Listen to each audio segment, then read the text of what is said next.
आज बनवूया कोकणातील प्रसिद्ध झणझणीत कोंबडी वडे। हा बेत गटारीसाठी करणार असाल तर व्हिडिओ शेवटपर्यंत नक्की बघा। कोकणातील वेगवेगळ्या भागात वेगवेगळ्या पद्धतीने वडे बनवले जातात। त्यातील एक प्रकार आज मी तुमच्याबरोबर शेअर करणार आहे। आज मी बनवणार आहे काकडीचे गोड वडे। त्यासाठी एक काकडी किसून घेतलेली आहे आणि अर्धी वाटी गूळ घेतलेला आहे। पाणी गरम करून त्यामध्ये थोडंसं मीठ घालायचं आहे। किसलेली काकडी त्याचबरोबर गूळ घालून या पाण्याला एक उकळी येऊ द्यायची आहे। त्यानंतर गॅस बंद करायचा आहे आणि हे पाणी कोमट होईपर्यंत ठेवायचं आहे। कोमट झाल्यानंतर इथे मी वड्याचं पीठ घेतलेलं आहे। आता हे थोडं थोडं पाणी घालून पीठ छान मळून घ्यायचं आहे। आता हे पीठ एका खोलगट भांड्यात घालून 4 ते 5 तासासाठी झाकून ठेवायचं आहे। चिकन बनवण्यासाठी इथे मी अर्धा किलो चिकन स्वच्छ धुवून घेतलेलं आहे आणि वाटण्यासाठी 2 कांदे आणि सुकं खोबरं भाजून घेतलेलं आहे। त्याचबरोबर थोडं ओलं खोबरं आणि 2 टोमॅटो घेतलेले आहेत।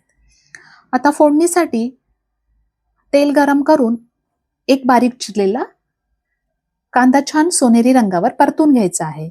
त्यानंतर त्यामध्ये आलं लसणाची पेस्ट घालायची आहे आणि त्याचा कच्चा वास जाईपर्यंत परतून घ्यायचा आहे। इथे बघू शकता कांदा आणि आलं लसूण छान परतले गेले आहे। आता इथे 2 टोमॅटोची मी पेस्ट करून घेतली, ती ऍड केलेली आहे। आता टोमॅटो व्यवस्थित शिजला जाईपर्यंत त्याला परतून घ्यायचं आहे आणि त्यानंतर कांदा खोबऱ्याचं वाटण घालायचं आहे आणि तेल सुटेपर्यंत परतून घ्यायचं आहे। इथे बघू शकता वाटण छान परतलं गेलेलं आहे। आता यामध्ये चिकन ऍड करायचं आहे।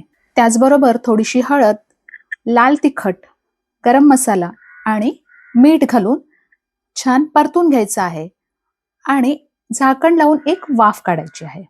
इथे बघू शकता 2 मिनिटांनंतर छान वाफ आलेली आहे।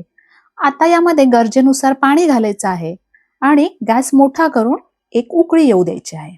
उकळी आल्यानंतर गॅस स्लो करायचा आणि 10 ते 12 मिनिटांसाठी झाकण लावून मंद आचेवर चिकन शिजू द्यायचं आहे। 10 ते 12 मिनिटं झालेले आहेत। आपण बघू शकतो चिकन छान शिजलं गेलेलं आहे। आता यामध्ये मिठाचं प्रमाण चेक करायचं आणि त्यानंतर भरपूर बारीक चिरलेली कोथिंबीर घालायची। झणझणीत असं सुकं चिकन तयार आहे। वडे तळण्यासाठी इथे मी एका कढईत तेल गरम करायला ठेवलेलं आहे। इथे बघू शकता वड्यासाठी आपण जे पीठ बनवलेलं ते छान मुरलं गेलेलं आहे। वडे थापण्यासाठी इथे एक कॉटनचं कापड ओलं करून घ्यायचं आहे आणि पिठाचा चपाती एवढा गोळा घेऊन हाताला पाणी लावून असा छान हलक्या हाताने अलगद पसरून घ्यायचा आहे। हवा असल्यास मध्ये होल करायचा आहे।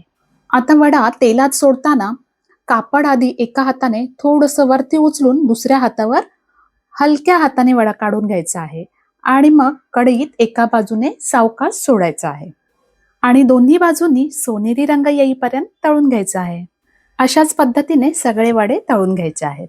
व्हिडिओ आवडला असेल तर लाईक, शेअर आणि चॅनलला सबस्क्राईब करायला विसरू नका।